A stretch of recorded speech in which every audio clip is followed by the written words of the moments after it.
Jarrod Bleijie, thanks for meeting with us. Great to meet you, Matt. Awesome. So look, as you're aware, we're kind of following on with our road width, verge parking issues that have kind of popped up across the coast over the last few months, but they've been around for a very long time. And obviously you're at the Batinia Residents Action Group, which was quite an interesting day. What has transpired since then from your perspective? Has the Action Group been in contact? Have they found any progress? Well, look, we continue to get feedback from the Action Group. They have been in contact. They've written a submission to Council saying that paid regulated parking is not what the community want, and I agree with them. I was down at the and you were very vocal meeting, on that. and I was very vocal, and I have been for many years on these particular council issues, even though I'm a state member. Sometimes the community just get to a point where they need to enlist the support of other people, and I've always, representing the area for 8 years, I'm always happy to do that. Yes. I'll try and work with council as best I can, but yes, it comes to a point where sometimes when you've got the public servants obviously making decisions, then the community have got to stand up and say, no, we want to be heard, we want to be listened to, and the situation down there about, the idea of people who have bought those houses or renting those houses are paying their rates, having to fork out money to council to park in their street, I just think is just very objectionable, and that's why I went down there and supported the community in their quest to have it overturned. Yeah, and I think you raise a really interesting point. The role of local government, councillors, elected representatives, is to represent the best interests of their constituents, their ratepayers and the community. Now, obviously, there's a situation here where in past videos, in the recent interviews we've done, there's this toing and froing between, council says they've inherited these issues from the state government.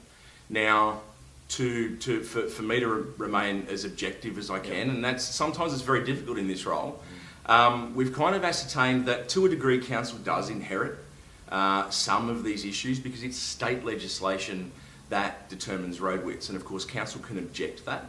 But all too often, even with developers and whatnot will go, above the recommendations of council, and it will go to, the relevant authority, which will overturn the recommendations. So I've been kind of tossing around what's the best way to kind of move this issue forward to get the general public on board.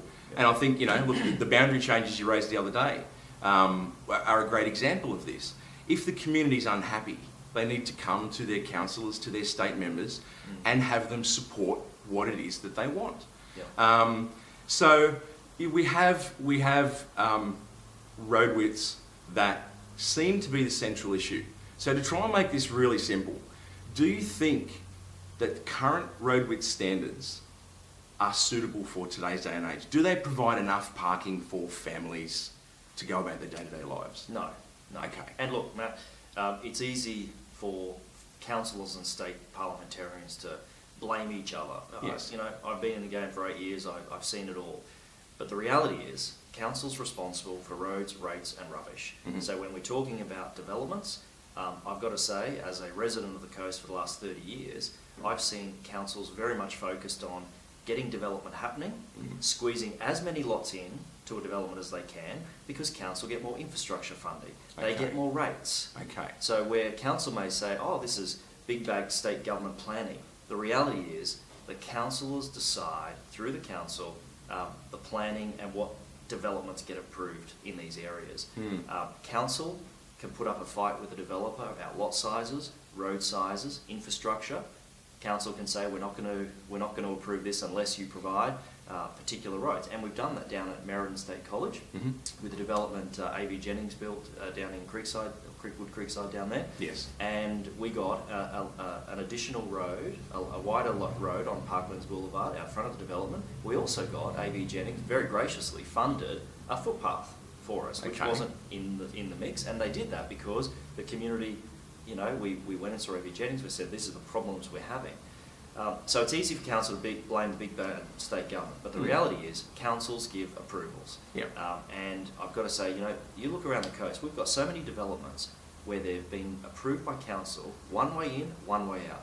Kawana Forest, Bell Vista Estate, and then the council have approved just these developments to grow and grow and grow. Where you're from, Chancellor Park, Sippy Downs area, was a one way in, one way out, until the state funded Claymore Road, and we got the back roads out, alternative ins and out of the Sippy Downs area. And look, I think you raise a really interesting point. I'd also be interested to find out your perspective on, I know that the Mayor was quoted on ABC radio recently as saying, it was a resident from Brightwater, telephoned in and said, why are the roads so small? Now, his response was, this is a very tricky issue. And I think trying to drill down into the details and get through the banter and the political correctness of local state government, as you so correctly kind of put, and getting to how do we actually change this? Okay, because blaming and shaming and whatnot, it's great for media, it's great for mainstream media, they love to sensationalise things. But at the end of the day, what we're trying to do with Sunshine Coast Unmuzzled is drill into these issues and help our elected representatives, whoever it may be, or members of the community, move issues forward. So the Mayor said that his impression is one of the things is that narrower roads provide better housing affordability. Now, what do you think about that statement? That's rubbish. Okay. That's rubbish, because anyone who can tell me that all the new developments happening with 300, 400 square metre blocks of land on the Sunshine Coast are affordable housing opportunities for other young people on the coast would be kidding themselves. These blocks of land are still $200,000-$300,000, and in some cases it's cheaper to build a house onto these blocks of land than actually buy these blocks of land. Right. The reality is that, I don't want to play the blame game, but the reality is, over the years we've seen these developments get developed in a very not so much master plan, like Palmview is a master plan, will be a master plan community, but a lot of other developments on the coast have just been given approvals. Years ago, I think the council, many years ago, on the Sunshine Coast had a view that we were all going to be riding push bikes around, and the need for cars is not going to be as great as it is, which has obviously turned out not to be true, because 1% of the Sunshine Coast population catch public transport.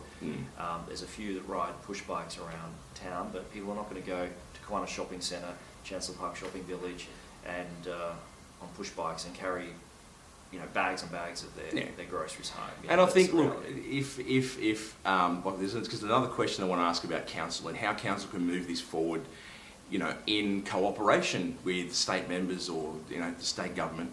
But tying into that very interesting point, there was this train of thinking that public transport would be this massive thing, and it seems to come back into, from my understanding, and I wasn't here on the coast then, but doing some research, there was a very Greens political movement in local government then, and that was kind of a perception of that political party's train of thought, and it kind of highlights the party politics that so often appears to get in the way of real progress and true representation. I think it's something that I would like to see, yourself as a member of Party A and councillors as affiliates of, or members of other political parties to kind of stop and move this issue forward and go, okay, how do we deliver better solutions for the community? So in this instance, if council was to say, okay, we agree with you, Jarrod, roads are not wide enough. We don't want to play the blame game anymore. How does local government, state government representatives and the people get together to make sure that developers start delivering roads that are of a wider width? Well, I think you've got to go back a step though. Okay. And we've got the immediate problem of 300,000 people living on the Sunshine Coast with these small roads. Yes. Now, I live in a cul-de-sac in Little Mountain, so I've got first-hand experience of these rules in relation to verging and parking on people's nature strip. Yeah. And I've recently seen council maybe reviewing their policy. But I can tell you, I get the complaints into the office here where people have been fined $91 because they've had a tyre or their left-hand wheels are up on the nature strip in front of their own house.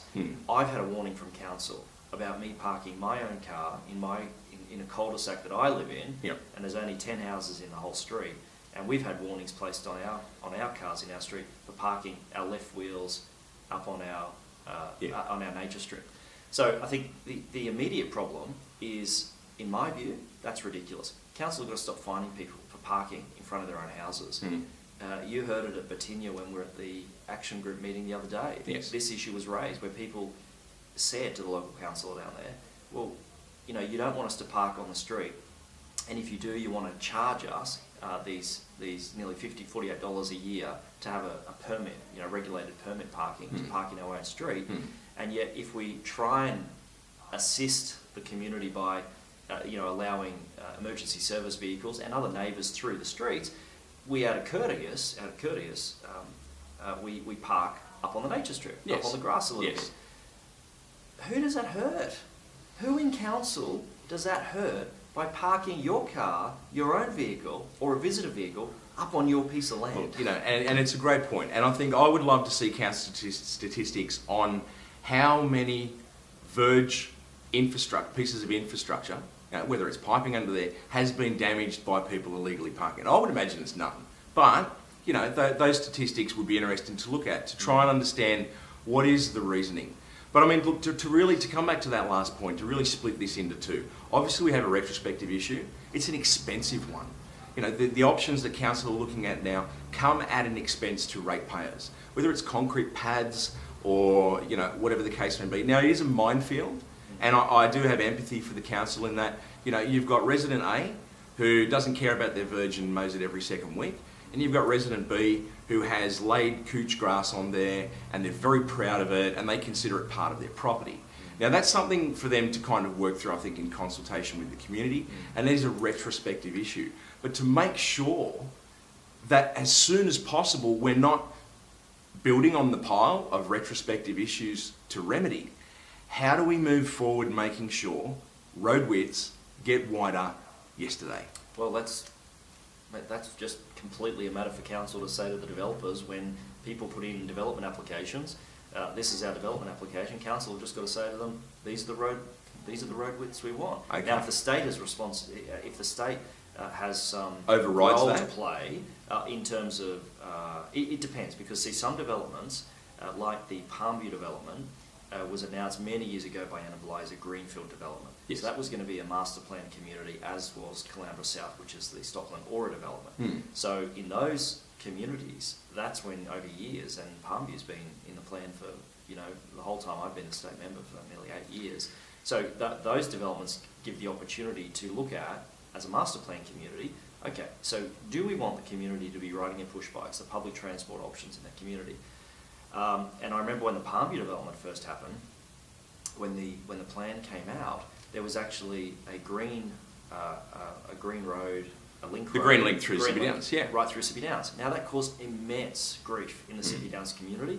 I led a campaign, we petitioned, we had 4,000 signatures on the petition. Yeah, look, the against community, local councillors, yourself, Yeah. I mean, everyone got on board that. It was not something that was really viable. It's not something the community wanted. That's right. And that's a great example of, you know, community action. But I think just, again, coming back to this point, local government says road widths aren't wide enough. We put that forward. It's then overturned because developers go to High Court or the Development Court or whatever the case may be.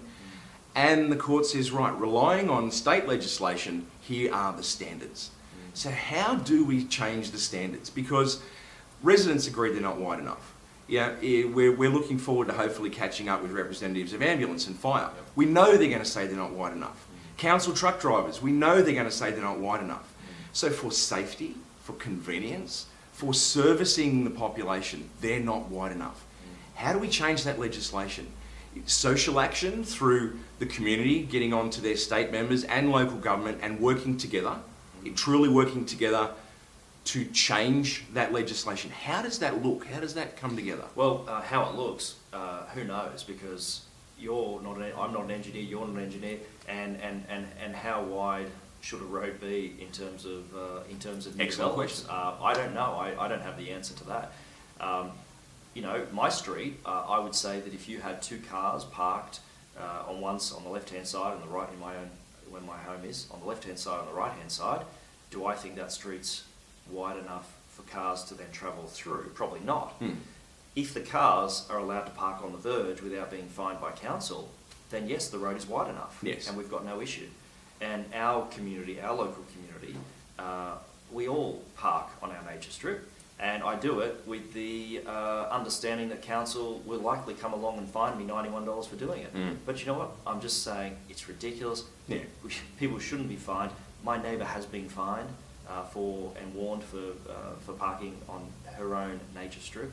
And no explanations given other than, oh, you're not allowed to do that. And referring to existing laws that most people agree need to be investigated and need to be explored to find better solutions. But I think what the issue is, Matt, I think that state and council and federal government have sometimes just got to get out of the way of people's lives. You know, we need not more government, we need better government. It's just we just got to get out of people's lives. If people want to park on the nature strip, that's fine. Yeah. I read a story 2 days ago where a young lady is walking her dog Yes. in an off-leash area.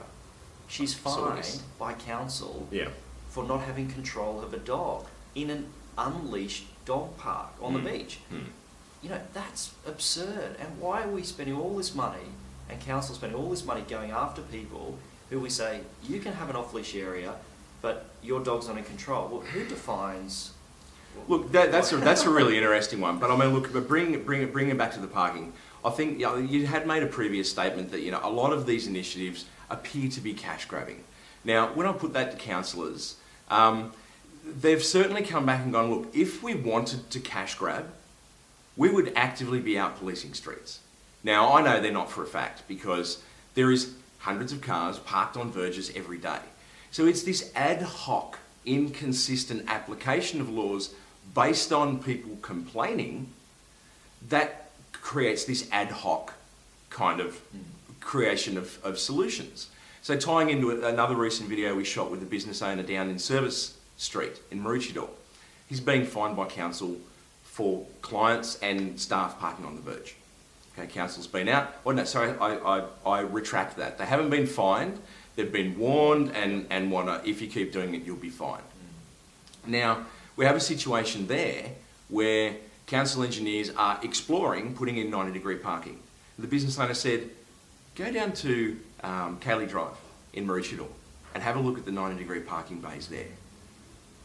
There is no verge. There is no egress. So again, it's this inconsistency of application based on just trying to keep people happy. Yep. And I think that what you've put forward is a great point.